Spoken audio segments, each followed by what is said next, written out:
ময়মনসিংহের গৌরীপুর উপজেলার অচিন্তপুর ও সহনাটি ইউনিয়নের বেহাল দুটি সড়ক স্বেচ্ছাশ্রমে সংস্কারের কাজ শুরু করেন বিএনপি নেতাকর্মীরা। অন্ধকার রাতেও কাজ না থামিয়ে স্বেচ্ছাশ্রমে সড়ক সংস্কারের কাজ করে প্রশংসায় ভাসছেন তারা। পাশাপাশি গ্রামবাসীও কৃতজ্ঞতা জানিয়েছেন তাদের প্রতি।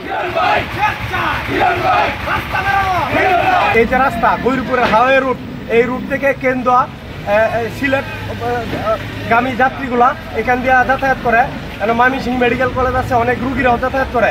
সব কিছু চিন্তা করে আমাদের হিরণ ভাই উনি নিজ উদ্যোগে আজকে রাত্র পর্যন্ত কাজ করে রাস্তাটা চলাচল উপযোগী করছে। এর জন্য সাধারণ মানুষ সহ সকলেই ওনার প্রতি সন্তুষ্টি প্রকাশ করেছেন। সহনাটি ইউনিয়নের পল্টিপাড়া মোড়লবাড়ি হয়ে সানিয়াপাড়া মতির বাড়ির পর্যন্ত কাঁচা সড়কটি বর্ষাকালে চলাচলে অনুপযোগী হয়ে পড়ায় দুর্ভোগে পড়েন কয়েক গ্রামের মানুষ।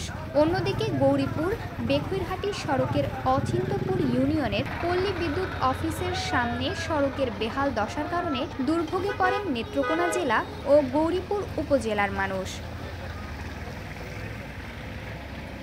যেই কারণে আমরা এলাকাবাসীর পক্ষ থেকে হিরণ ভাইকে স্মরণ করলে হিরণ ভাইয়ের নিজের অর্থায়ন থেকে অর্থ খরচ করে এই রাস্তায় মেরামত করে দিয়েছে এবং আমরা গ্রামবাসী সকলেই আমরা নিজেরা আমরা কাজ করেছি এবং গৌরীপুর উপজেলার যে আহ্বায়ক হিরণ ভাই উনি সার্বিকভাবে সহযোগিতা করেছেন এবং আমাদের ইউনিয়নের সকল নেতাকর্মীর খোঁজখবর নেন এবং রাস্তাঘাটের খোঁজখবর নেন এবং তার নিজের অর্থায়নে যে রাস্তা মেরামত করেছে, এর জন্য আমরা সকলেই আলহামদুলিল্লাহ। বৃষ্টি হলেই সড়ক দুটি কাদা পানিতে একাকার হয়ে যেত।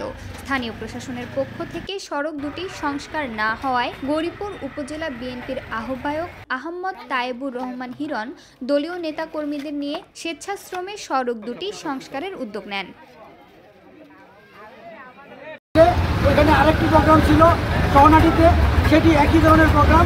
সেই কাজটি যখন আমরা করতে গিয়েছি, এই কাজটি মোটামুটি একটা সম্পূর্ণ করে তখন দেখা গেছে যে জনগণের কিছু দুর্ভোগ এখানে হয়েছে।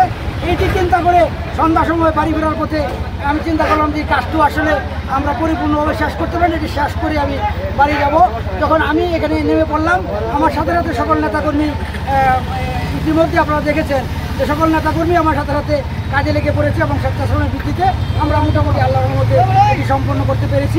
আমরা এখন আপাতত বলতে পারি যে আমাদের এই জায়গাটুকু আর দুর্ভোগের কারণ হচ্ছে না। এই রাস্তাটি সংস্কার করাতে এই দেশের নেত্রকোনা হইতে পর্যন্ত এই রাস্তা দিয়ে লোক চলাচল করে, তাদের সকলেরই ভোগান্তির একটা লাঘব হয়েছে।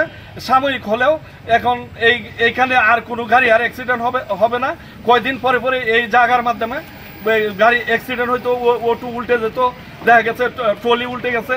এই আজকে থেকে এই দুর্দশা থেকে এই এলাকার মানুষ পরিত্রাণ পেয়েছে। শনিবার দুপুর থেকে সন্ধ্যা পর্যন্ত সহনাটি ইউনিয়নের কাঁচা সড়কটি ইটের খোয়া, সুরকি ও বালু ফেলে সংস্কার করেন বিএনপি নেতাকর্মীরা। পরিশ্রান্ত নেতাকর্মীরা অনেকেই বাড়ি ফিরে যেতে চাইলে বাঁধ সাধেন তায়েবুর রহমান হিরণ।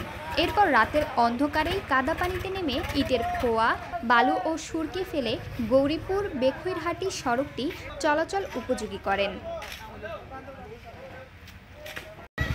আমরা দুপুর থেকে এখন পর্যন্ত এখানে কাজ শুরু করেছি। এলাকাবাসীও এখানে এসে আমাদের সাথে সংযুক্ত হয়ে কাজে সহযোগিতা করেছে, তাই সন্ধ্যার আগে কাজটুকু শেষ হয়ে গেছে। এলাকাবাসী খুশি, আমরাও খুশি। উনি সন্ধ্যার পরেও আমাদের অনেক নেতাকর্মী বাড়িতে যেতে চেয়েছিল। উনি বললেন যে এই রাস্তা শেষ না করে আপনারা কেউ যেতে পারবেন না, আপনারা আমার সাথে থাকুন, এই রাস্তা শেষ করে বাড়িতে ফিরবো, এর আগে আমি বাড়িতে ফিরবো না। তাই এই কথা শুনে আমরা সকলেই আনন্দিত হয়ে ওনার সাথে এই রাস্তার কাজ এখন চলছে, অব্যাহত আছে, এটা শেষ করে আমরা বাড়ি ফিরব। স্বেচ্ছাশ্রমে বেহাল সড়ক সংস্কার করার মূল লক্ষ্য হচ্ছে জনসাধারণের ভোগান্তি ও বেহাল সড়কগুলোর বিষয়টি প্রশাসনের নজরে আনা। এ সময় তারা সড়ক দুটি সংস্কার ও পাকাকরণের দাবি জানান প্রশাসনের কাছে।